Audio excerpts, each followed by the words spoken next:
and welcome back. This month I read, excuse me, this month I read 23 books.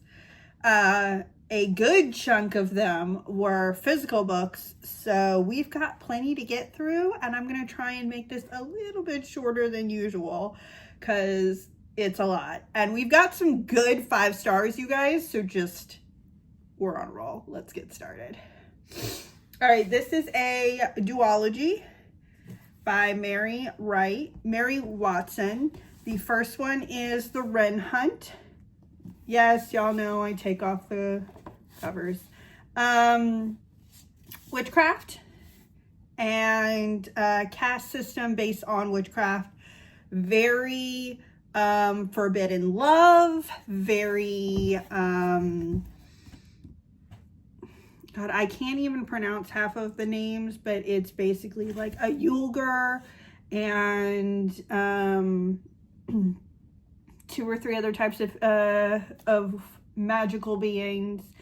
It's very Irish Celtic lore, which is really, really interesting. Very much enjoyed this one. This is with Wren as the main girl. And it just throws you right into them having a hunt for her, which is a historical thing. Crazy violent, like I didn't even fully understand why they had the hunt, but that's where the story jumps off, and then from there you just go. There's like maybe 1 chapter in this whole book that is slow. I did enjoy this a lot, and it is forbidden love storyline because her enemy clan, hot guy. Anyways, 4 out of 5. Very good. It's duology, the second in the series with the same, is called The Wicker Light, also by Mary Watson. Beautiful cover. It took me forever to read this one. It was not nearly as interesting to me. However, it is not as interesting characters to me. It doesn't mean they're not interesting characters. They're just not interesting characters to me. I have a friend who read this, and she was the one who actually recommended this to me, and she loved the second book better than the first book. For me, it was the opposite, but that's okay. Everyone's got their tastes. This is, I don't know, I'll give this like a 3 out of 5. This is 4 out of 5. This is 3 out of 5. But those were pretty good. Not my favorite. Everyone was telling me to read them years ago. I finally took them off of my TBR, which yay for Leslie.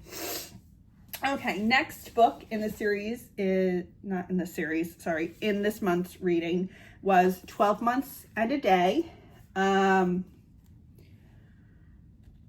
2 couples. Great ordinary love stories. 1 person of each couple. So there's Ramus and Jay and Roisin and Nico. Nico dies and Jay dies. 2 completely different reasons, not interconnected at all. Or are they? And they become ghosts, and then they basically make a love match with their widows or widower, and you're not really 100% sure that they're gonna work out or anything. It was okay. It was a pretty good book. I did want to DNF it a couple of times because it was incredibly slow. Like, the book could be half of this.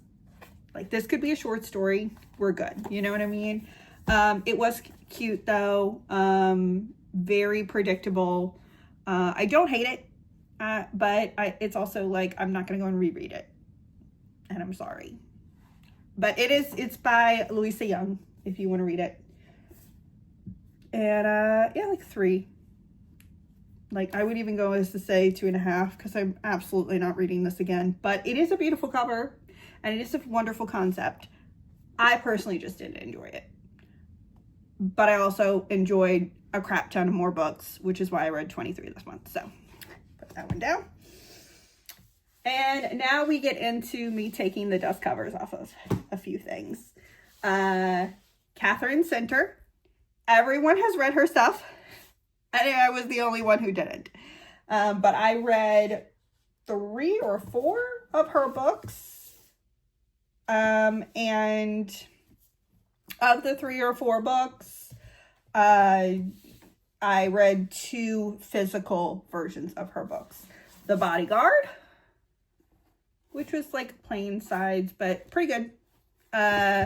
Really, really enjoyed it. This is all in a, I think they're all like in a series. Like the Rom-Commers and the Bodyguard are connected. I think the 3rd book that I read was also connected with these 2, and love every single freaking one of the characters. It was so good. Oh my God. Okay, so Bodyguard is actually getting turned into, if I am not mistaken, either a movie or a TV series, and if so, I will watch it the second it comes out. This is a 5.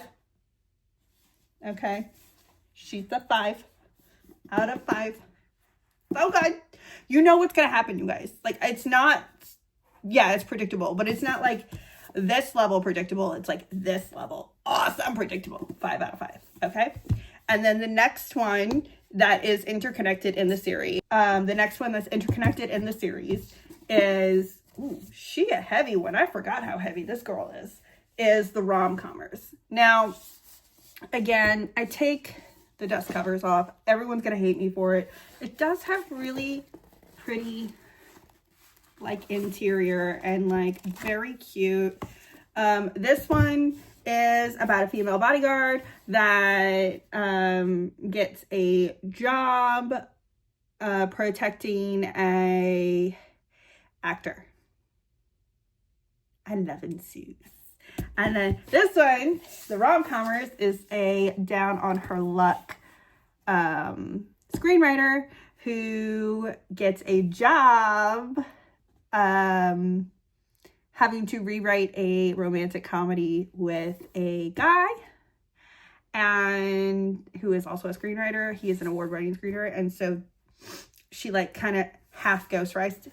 Now, I will say, Catherine Center does a phenomenal job. Oh, this is also 5 stars anyway. Phenomenal job writing lesser known chronic illnesses and caretaking and the stresses of health on day-to-day life. So in The Bodyguard, the mom is sick. The actor's mom is sick, and he comes and moves back to his hometown for to take care of her with the family, and there's other complications with that, obviously. And she also, the main girl, has a health issue as well. And then in Rom-Commers, the main girl is caretaker of her dad, who is almost fully paralyzed by an accident. And the main guy, who is the famous screenwriter, is a cancer survivor. So there is a lot of, I'm trying not to get emotional. I'm so sorry. Let's scroll it back really, really quick. A lot of representation. I have multiple chronic illnesses. They're all comorbid, which means they all kind of connect with each other. You get one, you probably will have the other. I am also a survivor, so these really hit me hard, and it's probably why I loved them so much more.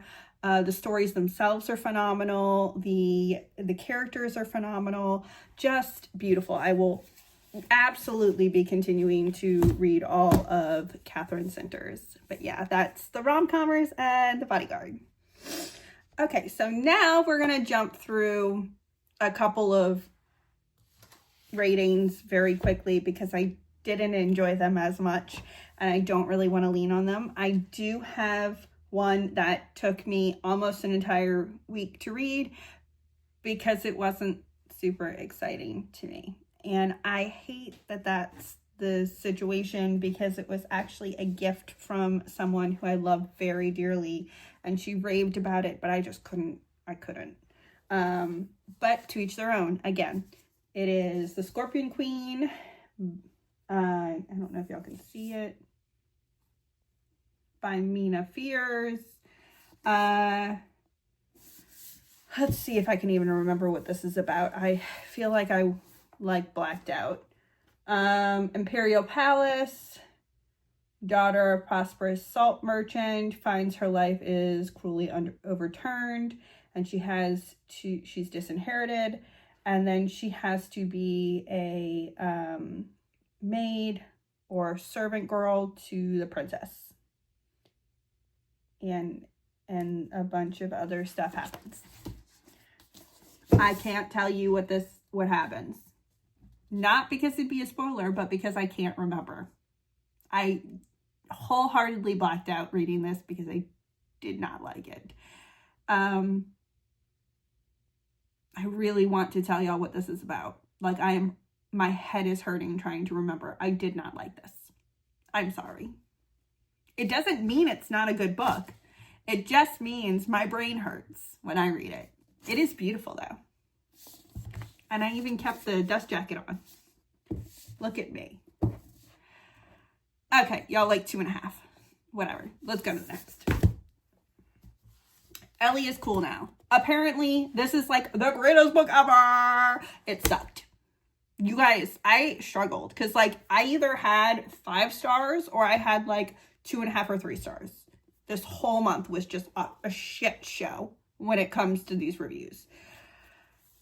Ellie works her butt off. She works as some kind of high school TV show, like a producer or something.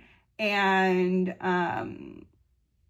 she goes back to her reunion as part of an agreement to become like sole or co-producer of a show that she works on. And then newsflash, she falls in love with the guy that she always had a crush on, who apparently had a crush on her the whole time. It was all right.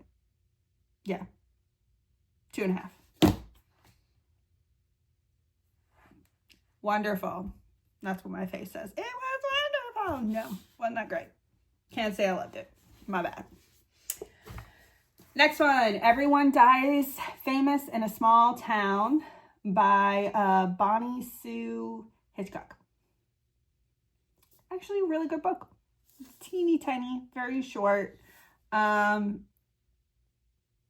It's like 8 little fiction stories with connecting characters, and it kind of becomes a little bit of a murder mystery attached to like familial drama and familial like how everyone knows everyone else in a small town, but then add in someone goes missing and then they turn up dead, and yeah. So it's really cute. It's very good.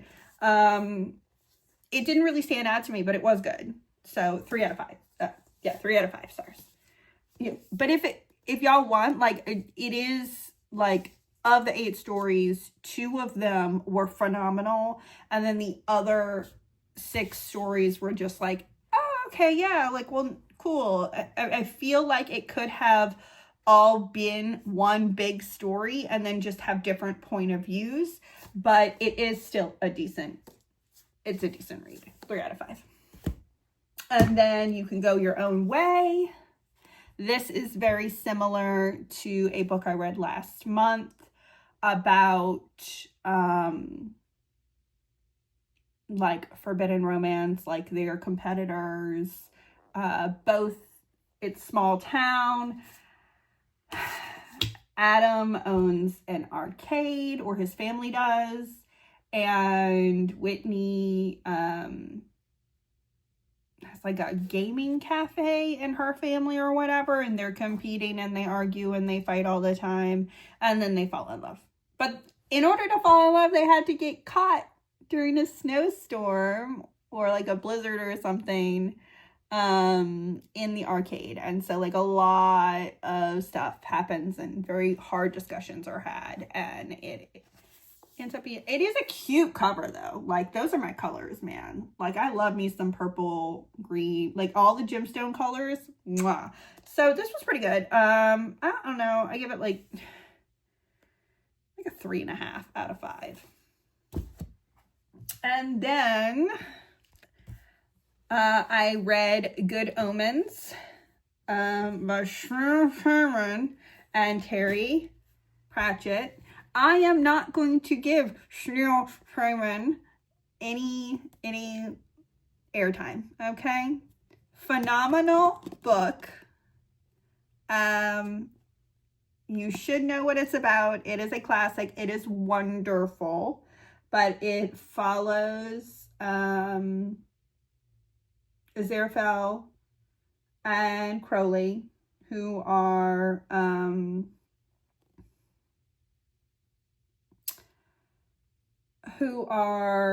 demon and angel, and it follows, see how I'm trying to cover his name, there we go, look, we can cover it up.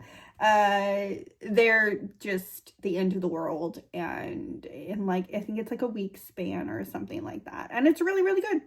Really good. The TV show on Amazon, as much as I don't want to support Amazon, I will say if you can bootleg that shit, it is phenomenal. Okay, super good show. The second season of the show is way past the end of this book, but this book is just as great. And honestly, just, I don't like him. I don't like Schneel Gershon. But I do have a bunch of his stuff before I found out how not fantastic of a person he is. But I guess you have, sometimes dark people write dark shit and do really great creative works and can still not be great people while also making good art. Ain't that the truth? You gotta be a little fucked up in the head and traumatized in order to do some really great stuff, huh? That's not always the case. In this case, it's the case. But this is good. 5 out of 5. No, I don't want his name anywhere on the, there we go. Sorry, I'm not giving him any more than I need. Okay, and then I interviewed this next author last month, and my son was gifted, look how cool that is. My son was gifted the second in the series, and it is The Fortress of Odom. The next in the series by Brian Gardner. The next in the series is coming out sometime next year. I plan on interviewing him again. The second in the series was just as good as the first. Everyone should go and buy it and read it. It's phenomenal. 5 out of 5 stars. This is YA, you guys, and it's a really short read, but it like so much happens super quickly. So 6 months after setting off on the great adventure from the first book, Nal finds himself back on the sunny shores of Clearwater, and he takes his childhood love Tingar and his new friends on yet another adventure. A man with a huge grudge against him or something, like huge grudge, causes a whole bunch of issues, and they have to solve yet another issue, they have to solve yet another mystery and go on yet another adventure. And it's just really, really good. The artwork is beautiful. It's a really great book. You should go get it for your kids and read it and support up and coming authors. And I'll let y'all know when the next one comes up for the interview, because I'm going to interview him again soon when the next book comes out. Okay, now the 10 out of 5 phenomenal book is the last one that I read this. And it is by Stacey McGowan. Look at her. Look how beautiful she is. Look, we're gonna move these over a little. Isn't she pretty, guys? She's so pretty. This is the Forbidden Alchemy. It follows Nina, and let me see. I just want to show y'all. I want to show y'all the inside because it's a beautiful interior of the book. Yes, I'm taking the dust jacket off. Everybody just needs to chill about that. Lots of DMs on that shit. Here it is. I love a good fucking map. And then look how beautiful the sprayed edge is. Yeah, look at that. Anyway, okay, so it follows. Where am I gonna put this? Oh, you can't see her. Oh my goodness. Okay, I'm just gonna hold her like that because look how beautiful. So Stacey McGowan has like another trilogy, Ledge, Chasm, and I think the third one was like something like Legion, or I don't remember the third book title, but they're phenomenal too. I haven't read them yet. I've only read like through audiobook, but I will be reading them physically on my next TBR purge. Anyway, Nina and Patrick meet like when they're 12 years old through some kind of like trial system to find a magical being, because the world that they live off of is a magical entity. And it's like Peaky Blinders meets magical charmed shit, and then heists are involved. It's just so good. It's just so fucking good. Okay, go read it. It's really fucking good. I can't tell you everything it's about, but guess what? Stacey McGowan is really active on social media, and you should totally go and find her. Here, let me show you what she looks like. Let me see. And like, go find her on social media, and you should like absolutely, because she explains it super well, and it's super good, and it's my 5 out of 5 stars because it's so amazing. It's really 10, 15, 20 out of 5 stars. It was my favorite read of the month, but it was super good. This and Catherine Center has my heart for this month. But anyways, yeah, that's a bunch. I know. It's like 1, 2, 3, 4, 5, 6, 7, 8, 9, 10, 11, 12. 12 books. 12 physical books this month out of 23 total that I read. Anyways, I think I went on way too many rants, and I'm not really going to edit myself because I appreciate more raw video than anything else. I hope you found a book you like. If anything, please go read A Forbidden Alchemy and Fortress of Odom and Catherine Center's books, please, because they're amazing. And I will see you next month for more videos, and